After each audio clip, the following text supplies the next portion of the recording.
हुकूमत और हिज़्ब इख्तिलाफ की जानिब से करोड़ों अवाम के बेशुमार मसाइल को पस पुश्त डालकर सारी तवज्जो पाक फौज के सिपा सालार की तकर्रुरी के मामले पर मरकूज कर देना अवामी सियासत के उसूलों की नफी है। जब मुक़्तदरा खुद करार दे चुकी है कि वो सियासत में मुदाखलत के बजाय अपने आईनी किरदार तक महदूद रहना चाहती है, तो फिर चाहे नवाज शरीफ हों या इमरान खान इसे सियासत में घसीटने में क्यों मशगूल हैं। लंदन में बैठकर मियां नवाज शरीफ की जानिब से ये पॉलिसी देना क्या काफी नहीं था कि आर्मी चीफ की तैनाती के लिए मेरिट और सीनियरिटी का ख्याल रखा जाए। इसके बाद बाकी का काम उन्हें वजीर आजम पर छोड़ देना चाहिए था, लेकिन वजीर आजम को इस मामले पर मशवरे के लिए पहले 3 दिन लंदन में क़याम करना पड़ा। इसके बाद नून लीग में नवाज शरीफ कैंप के लीडरों की इस हवाले से तकरार मुसलसल मीडिया की जीनत बनती रही कि कौन आर्मी चीफ होना चाहिए और कौन नहीं। दूसरी जानिब इमरान खान ने 26 नवंबर को रावलपिंडी छोटिये में एहतजाज और धरना देने का ऐलान कर रखा है। एक जानिब वो अपने ही गुज़िश्ता बयान से यूटर्न लेकर फरमा रहे हैं कि मेरा इस तैनाती से कोई लेना देना नहीं,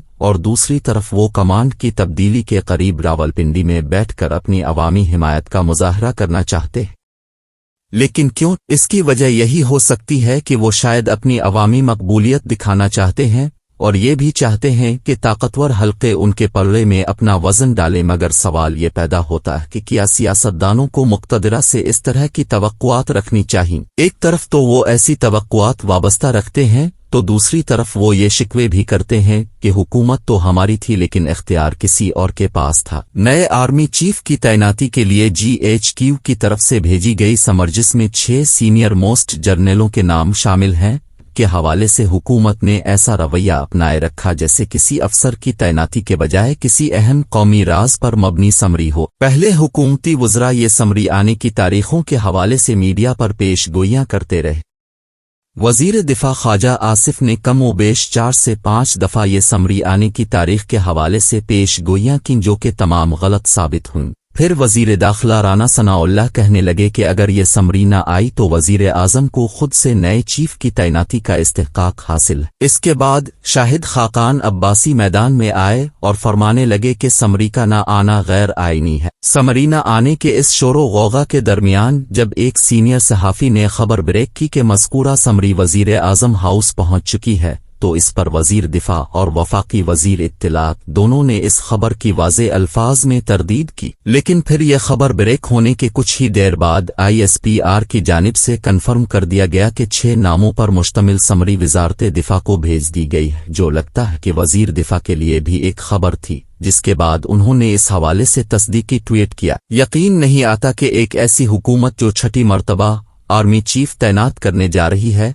इसकी जानिब से ऐसी हड़बोंग क्यों मची हुई है। सियासतदानों की जानिब से किसी आला फौजी अफसर के बारे ये राय रखना कि उन्हें पाक फौज का सरबरा मुकर्रर नहीं किया जाना चाहिए गैर सियासी सोच को वाज़े करता है। सियासतदानों का ये खौफ ज़ाती नौयत का हो सकता है। अहम बात यह भी है कि मुल्क में एक मामूल की तैनाती के हवाले से हालिया बहस मुबाहिसा और साजिशी थ्योरियां पहली दफा यूं खिले आम सुनने को मिलें कि ये मामला अवामी बहस का मौजू बन गया। वो मामला जो दुनिया के किसी भी मुल्क में मामूल का काम है, इस पर जिस तरह का रवैया इख्तियार किया गया ये ना तो मुल्की मुफाद में है और न ही इदारों के। अगले कुछ दिनों में GHQ की जानिब से भेजी गई समरी के हवाले से वजीर आजम अपना इस्तेहकाक इस्तेमाल करते हुए तैनाती का ऐलान करेंगे। सियासतदानों की जानिब से इस तैनाती को लेकर जिस कदर वाविला किया गया, इसके पेश नज़र खदशा है कि इस ऐलान के बाद भी सियासी गर्द बैठने में कुछ वक्त लग सकता है। नए आर्मी चीफ एक ऐसे माहौल में कमान संभालेंगे जब उन्हें मगरबी सरहद पर मंडलाते बैरूनी खतरात के अलावा मुल्क में एक मुनक़सम और जारहाना सियासी माहौल का भी सामना होगा। उन्हें अपने इदारे को मजबूत और गैर सियासी रखने के अलावा ये भी देखना होगा कि उन्हें माजी में सियासी मुबाहिस और जलसों जुलूसों में इदारे के हवाले से की गई बयानबाजी के असरात को कैसे ज़ाइल करना है। जिस तरह बाज़ सियासतदानों ने इस मामले को सियासी मकासद के लिए मुतनाज़ा बिनालिफन असरात का अजाला करना होगा। पाक फौज की सियासी अदम मुदाखलत की पॉलिसी इस सिलसिले में रहनुमा اور معاون ثابت ہو سکتی ہے۔ Army chief general Qamar Javed Bajwa نے گزشتہ روز کے اہم خطاب میں اس حوالے سے سیر حاصل گفتگو کی۔ رخصت ہونے والے سپہ سالار کا خطاب اس حوالے سے حکمت سے بھرپور اور رہنما اصولوں سے مملو تھا۔ اس موقع پر جنرل قمر جاوید باجوہ کا کہنا تھا کہ میں کافی سالوں سے اس بات پر غور کر رہا تھا کہ دنیا میں سب سے زیادہ انسانی حقوق کی پامالی بھارتی فوج کرتی ہے، لیکن ان کے عوام کم و بیش ہی ان کو تنقید کا نشانہ بناتے ہیں۔ اس کے برعکس پاکستانی فوج جو دن رات قوم کی خدمت میں مصروف رہتی ہے، گاہے گاہے تنقید کا نشانہ بنتی ہے، اور یہ کہ فوج پر تنقید عوام اور سیاسی جماعتوں کا حق ہے، لیکن الفاظ کے چناؤ اور استعمال میں احتیاط برتنی چاہیے۔ ایک جعلی بیانیہ بنا کر ملک میں ہیجان کی کیفیت پیدا کی گئی اور اب اس جھوٹے بیانیے سے ران فرار اختیار کی جا رہی ہے۔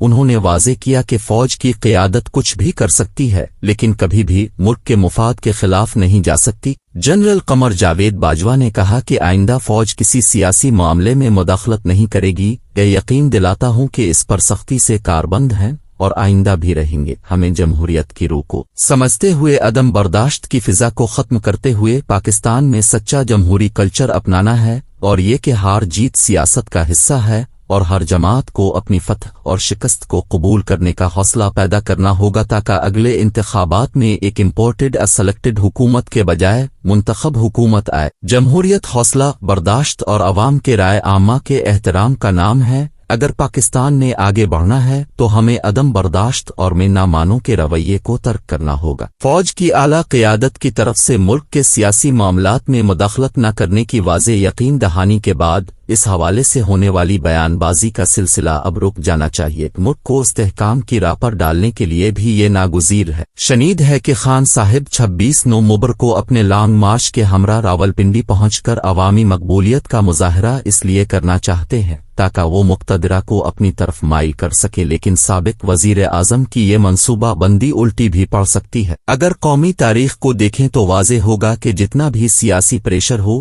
ریاستی ادارے سیاسی مداخلت کی طرف مائل نہیں ہوتے۔ اس لیے بہتر ہوگا کہ خان صاحب اس پاور شو سے احتراز کریں اور اگلے الیکشن کا انتظار کریں۔